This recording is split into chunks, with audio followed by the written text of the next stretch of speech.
pala si Emerson, isang magkukot sa inyo. Welcome to Local Surf Camp and then welcome to Capital of the North. Okay, bago tayo mag-umpisa sa first ng board, may kunting katanungan lang po. First time mo ma'am? First time nyo lahat? Okay, di bale punta lang tayo sa mababaw. Okay, tayo po ay may mga medical problem po. Fracture sa kamay, paa, sakit sa puso, high blood. Wala naman. Okay, so kung ganon, tatanungin ko na lang kung anong pangalan nyo ma'am. Pampat. Dustin. Okay, so makinig kayo mabuti ma'am. Okay, punta tayo sa first ng board. Sa harap ng board natin, sa harap, ito yung tinatawag nating nose. Always nakaharap sa alon. And then both side, ito yung tinatawag nating rails kung saan tayo kumakapit habang naghihintay ng alon. Okay? Ito naman yung upward hook ng board natin. Ito yung dito tayo nagkocontrol sa pagtayo ng board. Okay, sabihin namin mamaya kung paano tayo tayo at saka mag-bend para makontrol natin yung rides natin. And then ito naman yung likod ng board. Ito yung tail na sinasabi natin. Dito natin tinatouch yung leash natin o leg group. Okay, sabihin ko mamaya kung paano natin hilahin to. Okay? And then sa likod naman ng board natin, ito yung pinakadelikado at hindi natin pwede sampahan. Ito yung tinatawag nating bottom. Ito yung nagda-glide sa tubig. Parang skateboard lang yan, pero nasa tubig tayo. Skateboard na sa bato. Okay? Ito naman yung pins natin, pinakadelikado. May iba-ibang klaseng pins tayo. May rubber, may plastic na matigas, tsaka may plastic na malambot. Pero ito matigas to. Never natin hawakan to mamaya. Sabihin ko mamaya kung paano natin maiwasan para hindi tayo masasaktan. Okay? At never nyo hawakan to. Okay? Okay, so any question sa first ng board, ma'am? Wala naman. Okay. Always nasa harap ng alon yan. Ano po yung pangsalubong? Ito.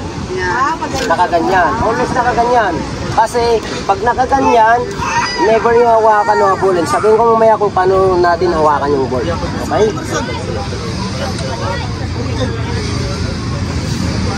So, any question kayo sa first ng board, ma'am? Question lang kayo. Okay, kung wala, punta tayo sa pagtayo ng board.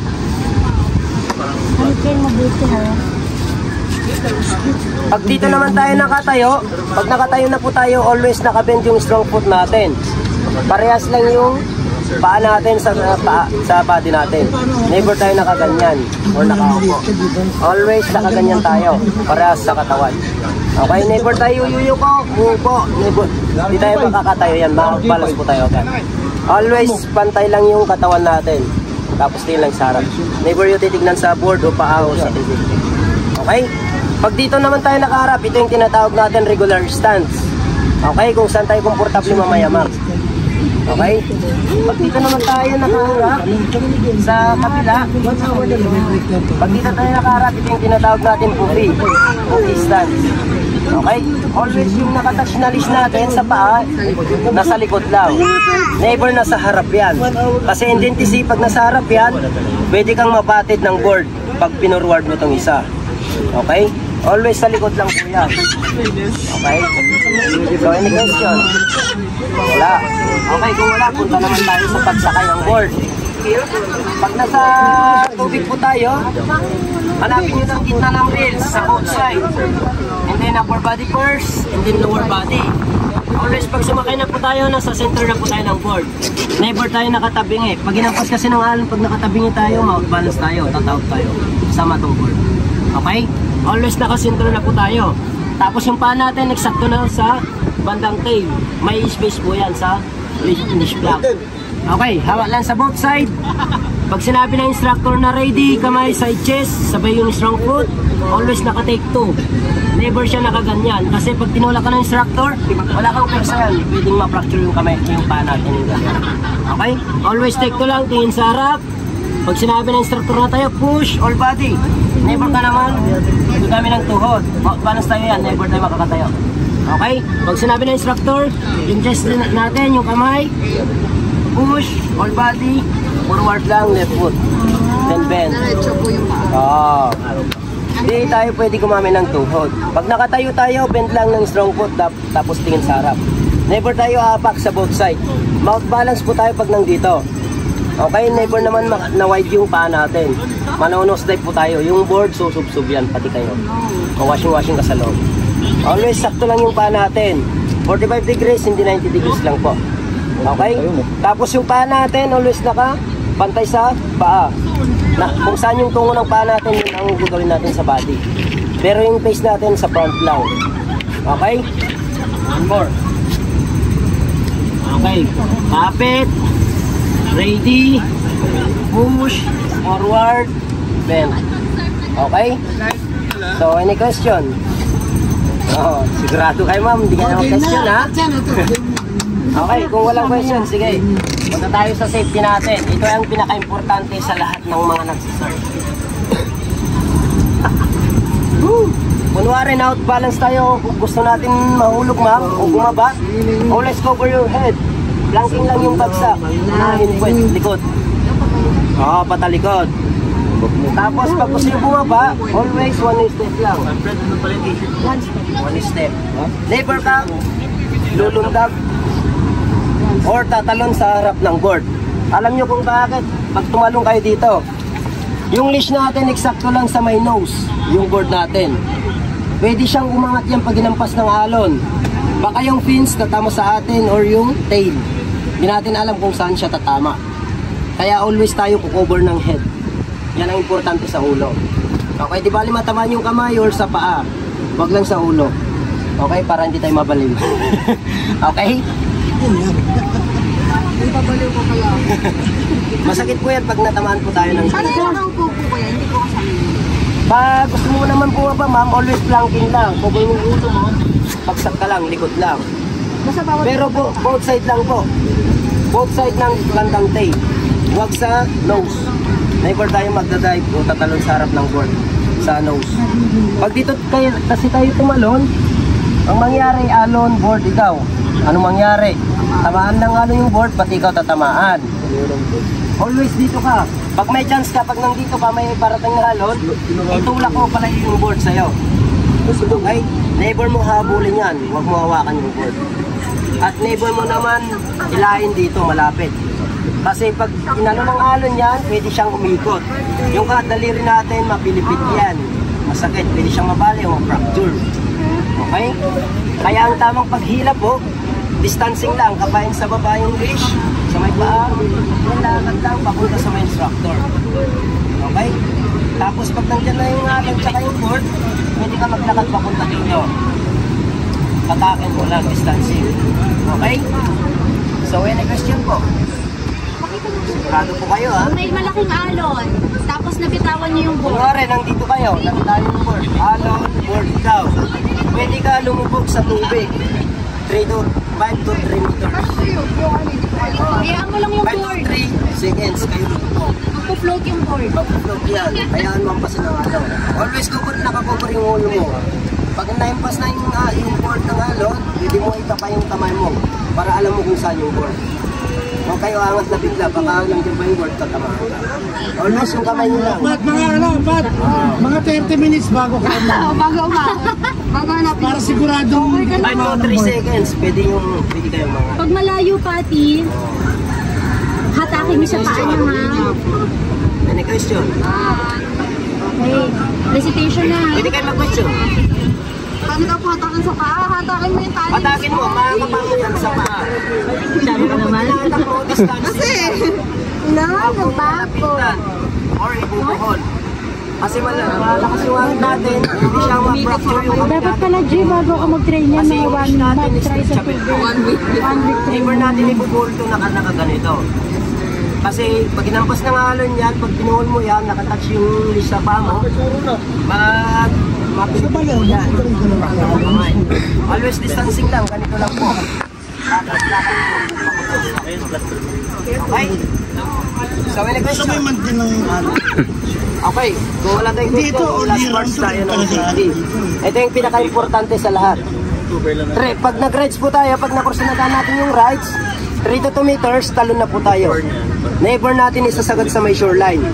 Alam nyo kung bakit pag nag-rides kayo, tapos sinagad yung sa shoreline, and then see, yung board, susubsob yan sa buhangin, maglalak yung fin sa buhangin. Baka pati kayo susubsob, magasgas yung kamay or paa natin. Okay? Tapos pag may biglang malakas na alon, ikaw tatangayin ng alon, papunta dun sa shoreline ulit. Okay? So kaya never natin isasagat sa may shoreline. Yung board natin, maglalak yung fins sa buhangin, susubsub ka niyan, pati yung board. Baka tatama pa sa'yo yung board. Kaya never natin isasagat. Okay, number 1 po yun. So, any question? Sir, may question po kayo? Meron. Kayo, ma'am. O, kung wala, practice po tayo, sir. Ma'am. Gusto ko na. Ikaw kaya na?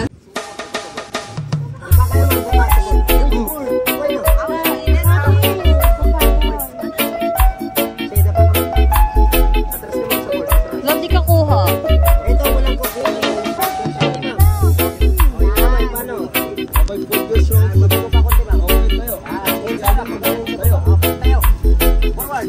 Wow!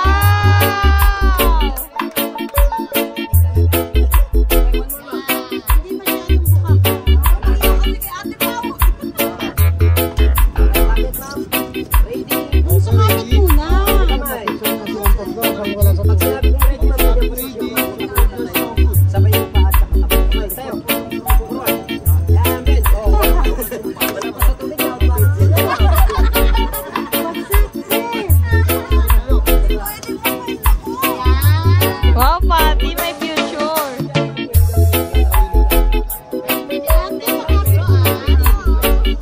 I-exercise mo tayo yung ano mo.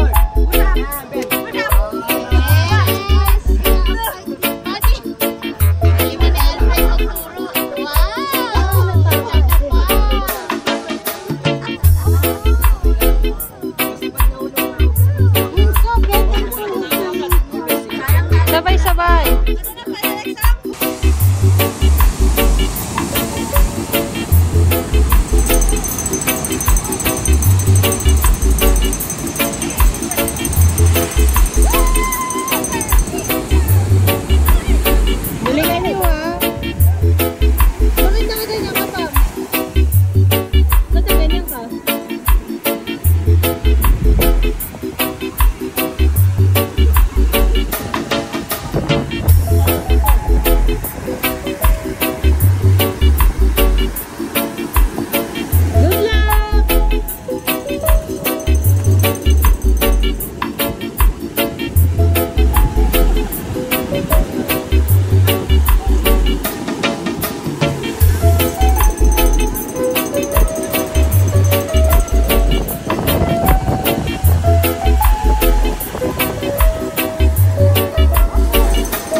my way.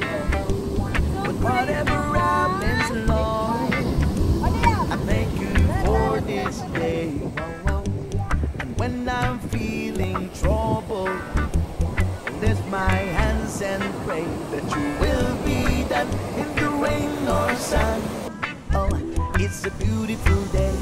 I don't want to act too high and mighty, 'cause tomorrow I'll be fall down on my face. Lord, I thank you for sunshine.